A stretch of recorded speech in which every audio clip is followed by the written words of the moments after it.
We're in hard times and some of us are going to need a lawyer. And if you need a lawyer, don't just react to a TV commercial.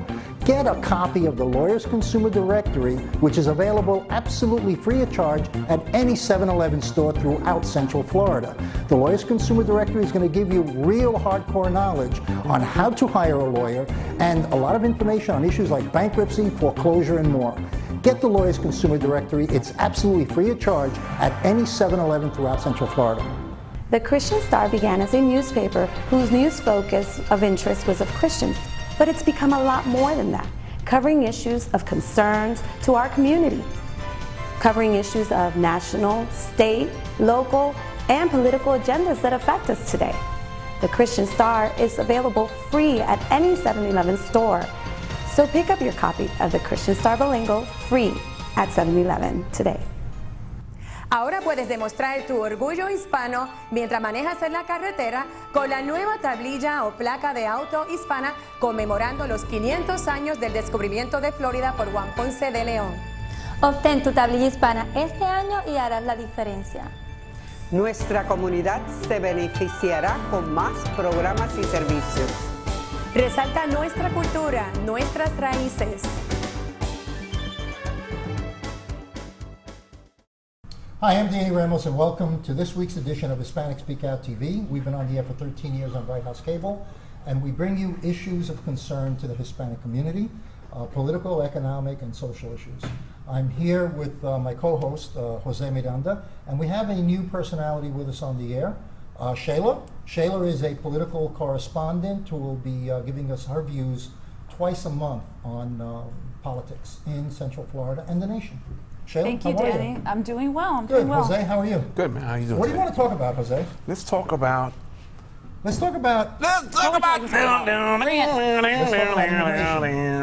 What? You have just seen what I have to deal with off the air. Okay. We're going to talk about immigration. Okay. The bill is going through the Senate. It passed. It's gone through the Senate, right? Right. And it's going to went to the House, and it's supposed to be dead on arrival on the House. Tell us a little bit about the bill going through right now. The good, the bad, and the ugly. Well, the bill that's going through right now, it passed the Senate, and it was very much what now the House GOP on a national level is calling it, what is an emphasis on legalization first and security second. And to the House GOP, now that they have the bill before them and they have to create one of their own, it's actually not focused on what they would like for it to be focused on. What do you really think about that? What do you think of that set of priorities? Oh, that's not a priority. Well, I believe in the Senate's priorities: legalization first, security second. Because I don't necessarily believe that security is that much of a priority, or that it should be. But the House GOP is going to have to create a bill that they believe should be all about security first and legalization what's wrong with second. having security equal to everything else? Why not have both? Why can't you pass a bill that represents simply both constituencies? You know, if you have the Republicans and they're interested in security, okay, why can't you secure the border and at the same time provide the other?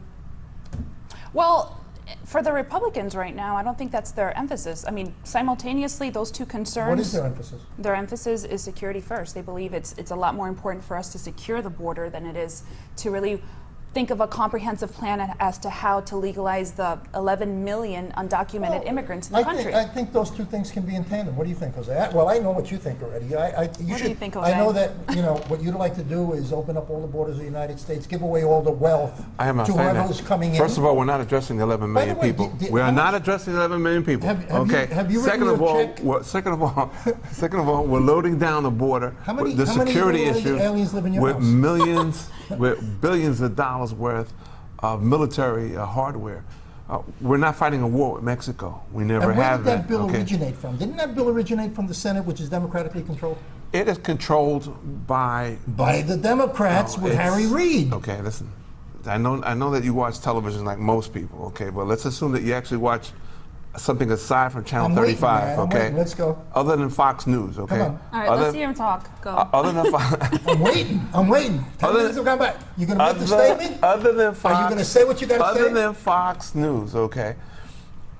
You have a extremist bunch of individuals on both ends. You could probably say that are running the government at this point, putting in their own agendas. Right now, we have allegedly conservatism run amok. You brought up the concept of a bunch of helicopters, fully armed, that passed in a bill coming out of the democratically controlled Senate. Which I feel it was wrong. No, because they had to, and they had to because they want to pass this bill.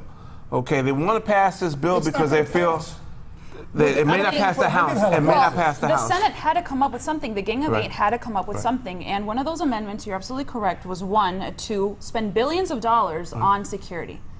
But that does not necessarily mean that this bill is perfect for the GOP. They even want more money on security. Yeah, they do. That's wrong. And at least we were able to pass something that was, it had that component, but it also focused on legalization. But how is it helping minorities? Any minorities? This is the problem that we have here. The problem that we have is, let's pass a bill.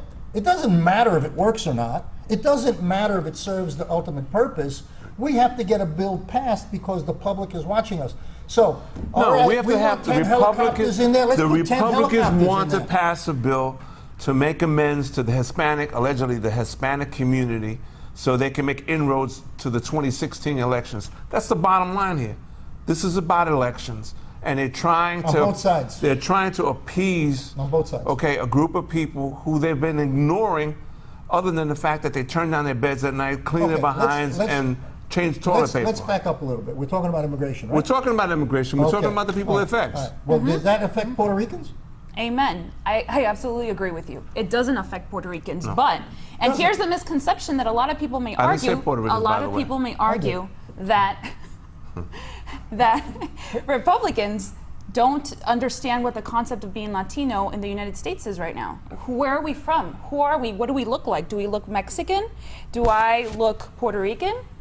Who are we and what are our needs? And when they group us, they don't understand that immigration is very important right now and very pertinent, but that doesn't necessarily encompass all of us. And that's where they're going to fail. Should they just focus on immigration? In this country, as perceived by the mass media, it's a Mexican issue. Right. Okay? 58% of undocumented immigrants are Mexican, so that's the face of immigration. That is Southwest. Right. That's not Miami, that's not New York, and that's not Chicago. Okay? What's your point? My point is that the immigration that's being passed by these guys is irrelevant. It doesn't do a job.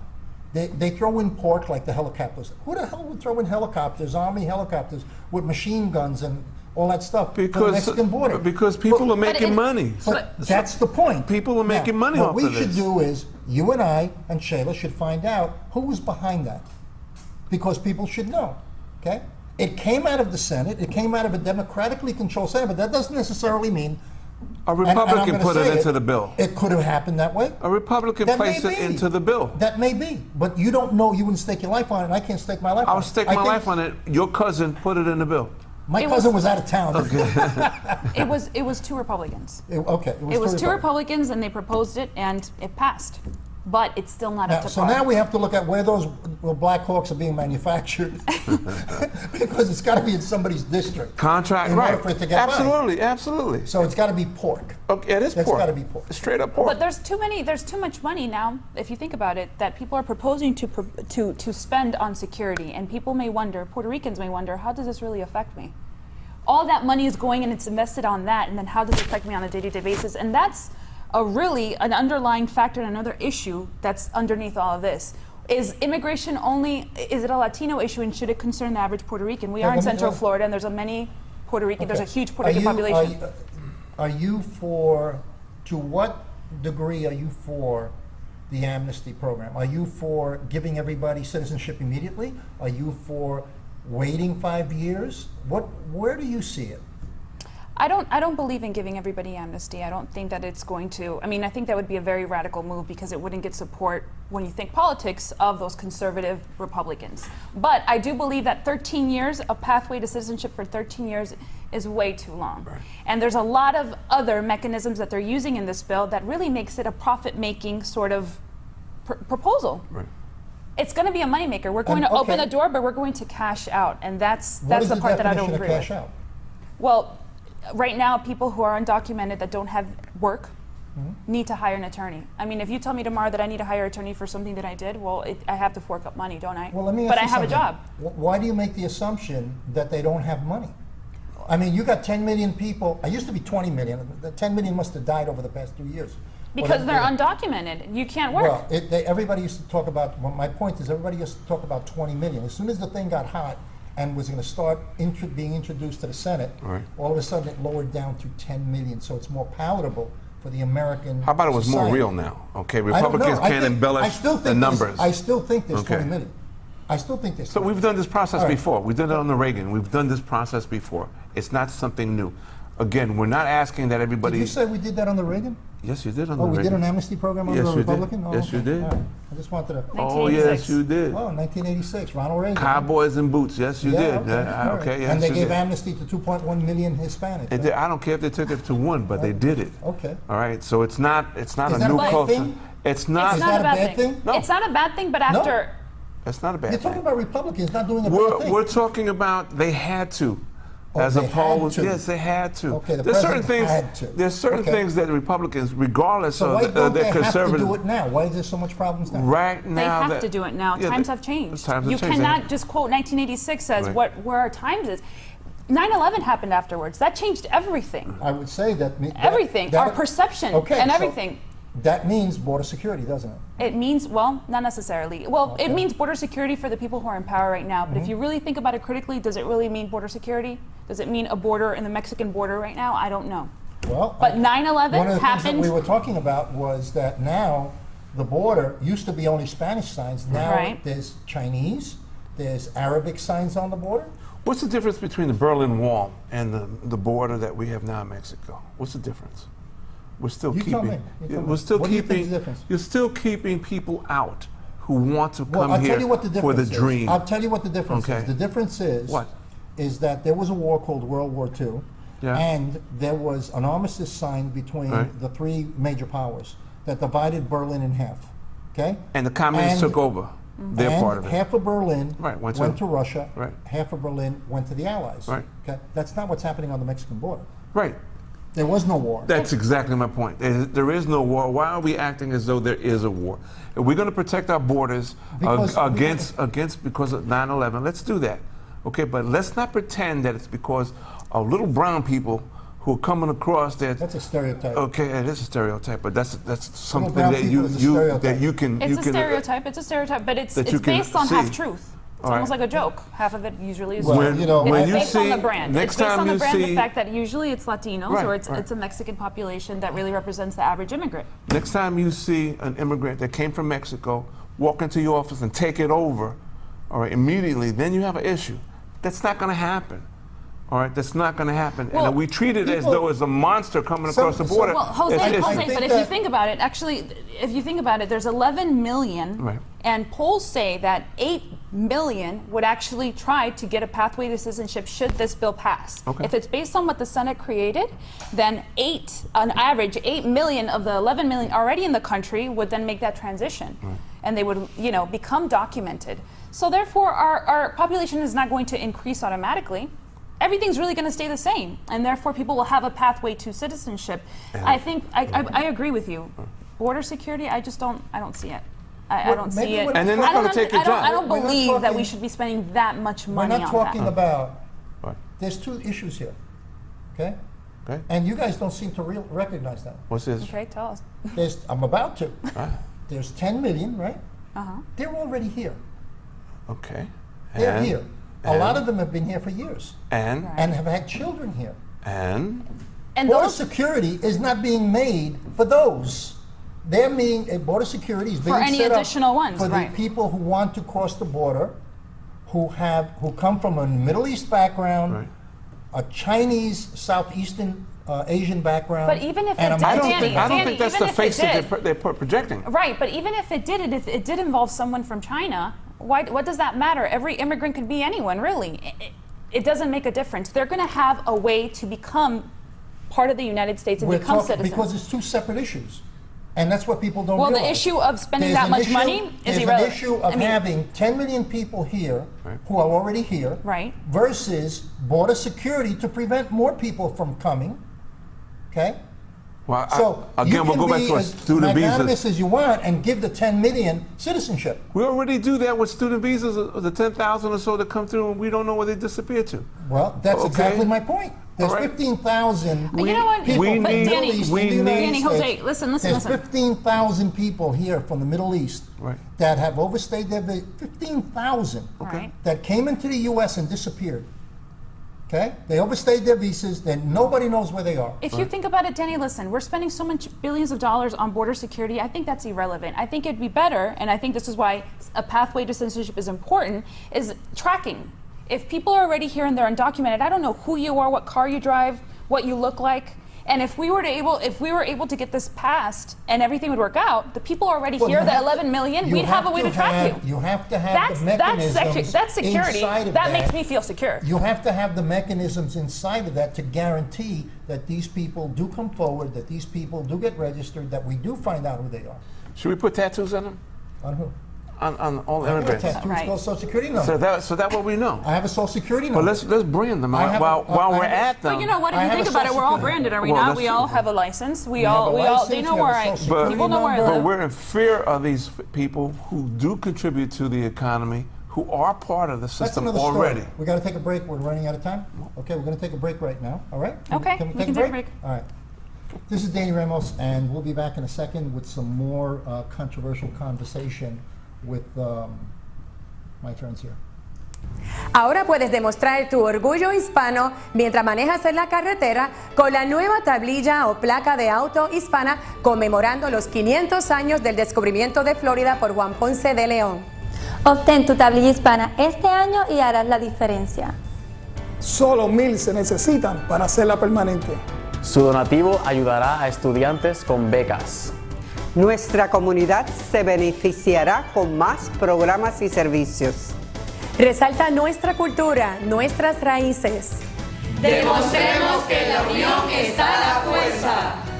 Obtén tu tablilla hispana en el Departamento de Vehículos de Motor más cercano o llama hoy al 321-277-0850.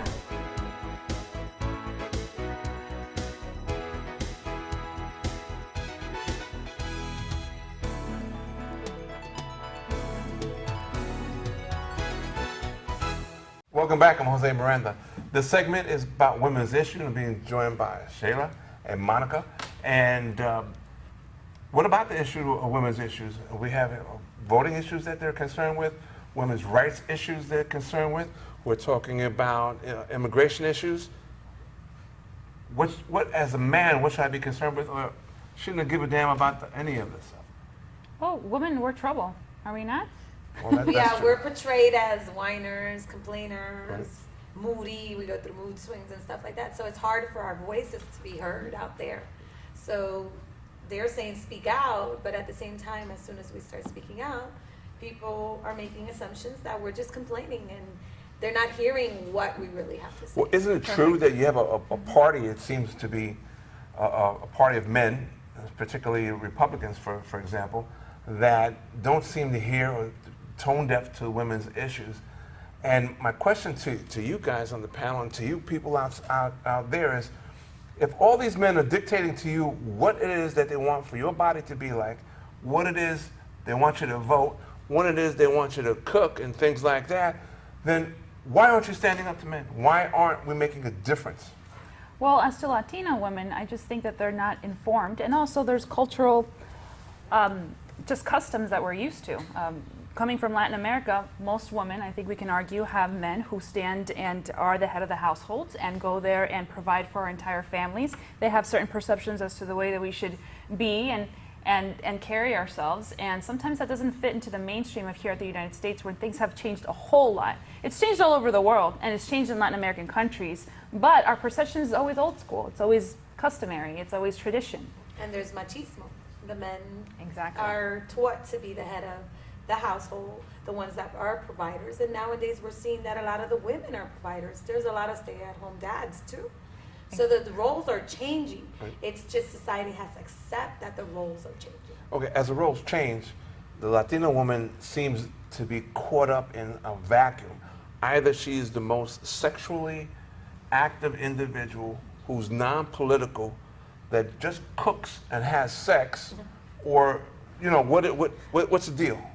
No, you're absolutely correct. And one of the things that... And how do we change that? How do we change that? Okay. Well, if you think about it, we are hypersexualized in culture and in the mainstream when it comes to shows, when it comes to some of the pop artists that have the face of a Latina out there. What are we? What do we look like in the mainstream is one thing that we need to look at. We have people like Jennifer Lopez and Salma Hayek, women who are beautiful, Eva Longoria, and they're also sexual. And the reason I say that is because, in pop culture, that's how we're portrayed. One recent show, Devious Housewives, or Devious Maids, I believe it's called. Devious Maids actually portrays that. I think the producer or the person who actually created the show was Eva Longoria, a big politically active Latina. But unfortunately, that show puts women, Latino women, in a box. They're all maids, all of them. And they're also very sexual in a way. In their own ways. There's certain innuendos that happen in that show that we're also hypersexual. But we need to change those things and be more concerned how we're portrayed in popular culture, because at the end of the day, they do affect us. On a daily basis, when there's interracial relationships, if you think about it, there's certain races that when they're tied to a Latina, it's perceived almost as wow, you have someone who's ethnic and sexy and hypersexual. And usually we're talking about people who non-Latino who hook up with Latinas, and somehow they rise, their level of importance rises because of the Latin women. Why is that? Because they see us as, wow, they got somebody sexy and somebody sexual. We might be sexual, but there's a time and a place. But when we're out there in the workforce, we are also providers, mothers, and we do a lot of other things, and that's what other people have to also take into account. It's not just sexuality, because all men want a sexual woman, so there's nothing wrong with being like that. But they also got to comprehend that there's more to us than what they are just assuming we are.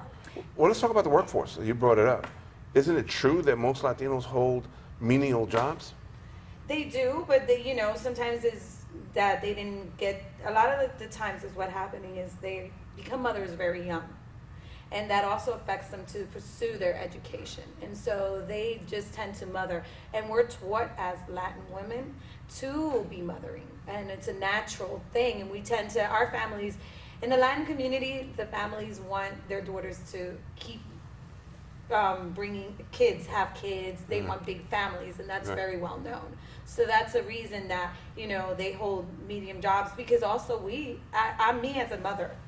I wanted to take care of my kids. I didn't want a sitter to take care of. I wanted to raise my kids the way my mother raised me. The Latin community has always been involved culturally in politics and the things around them that make the changes for themselves. Somehow we've avoided that and not getting involved. What happened? I think that we all come from different nations, and we're very proud of them. Very proud. You hear Puerto Ricans say they're proud to be Boricua. And just anybody from any other Latin American nations who are proud to be from where they're from. It's very funny because during the playoffs, we had El Charro de Oro, the little kid who he sung his mariachis.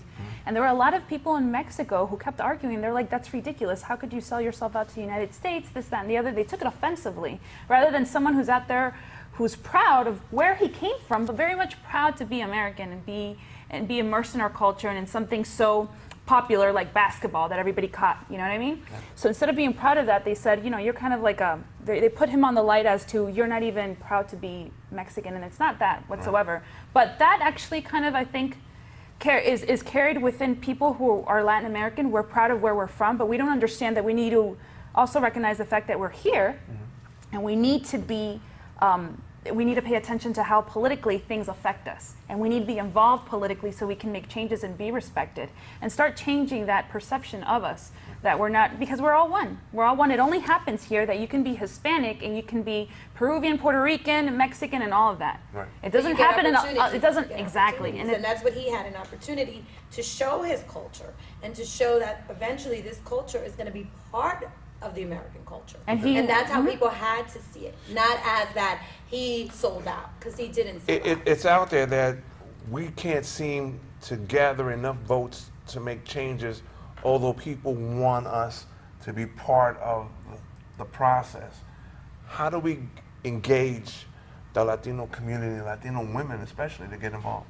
They just gotta get involved. They have to stop being lazy and letting everybody else speak for them. They have to start speaking out and making their voices. So you're saying Latino women are lazy? Well, I'm not saying not all of them, but there's people that'll just sit back and just let it ride. Oh, whatever happens, They're comfortable. happens. They Would get you comfortable. agree with that? They're comfortable? They're comfortable. I think that sometimes people just don't see the link. They don't see how things affect them, and it's because some legislator out there is fighting it in Tallahassee or in DC. You know what I mean? When you don't understand who's out there really fighting for you and giving you the things that you have, like preventative health care when it comes to like the healthcare issues, you know, like an appointment with your gynecologist to get your pap smear is now free. Why? Because of the Affordable Care Act. Exactly, so far. But those preventative health care, now we have an emphasis on those things. But before, it would cost me a co-payment of who knows what. At $60, it's changed depending on my health insurance, really. Right. But those things change. So when you really start taking notice that you got this, but you got it because of someone out there doing it for you, then maybe you'd be concerned about how the economy is going and how education's going for your kids and health care and so on. And that's when women in particular, just to be women, I mean, we need to be out there and really need to be concerned. We're the super moms. We work. We take care of our homes. And we do it all. Right. We do it all. We are, and we're not respected. We take the blood for it sometimes because you're absolutely right. In about 50 seconds to sum it up, what would you want women to take out of this, and how did it go forward? 50 seconds. Be concerned about your image, about your political power, about your role in the United States if you're living here. Because you're Latina and you're Hispanic, yes, but you're here in America, right? So things do affect you. And you can be politically powerful. There's people marching the streets to be documented in this country, and they're making changes, and they don't even have a social security number. So that should be inspiring for you to go out there and do 50 you. seconds. Let your voice be heard. Just speak out and get what you deserve and what you need as a provider, as a mother, as a wife. Since we do so many roles, we just have to fight for what we want. Well, we'll come to the end of a segment. I want you to know that this is a hot topic. We will return to talk more about it in the future. So I want you to make sure you tune into us every Tuesday nights at 9:30. Danny will be here, of course, and we'll go over this in length. I'm Jose Miranda, and this has been Hispanic Speak Out.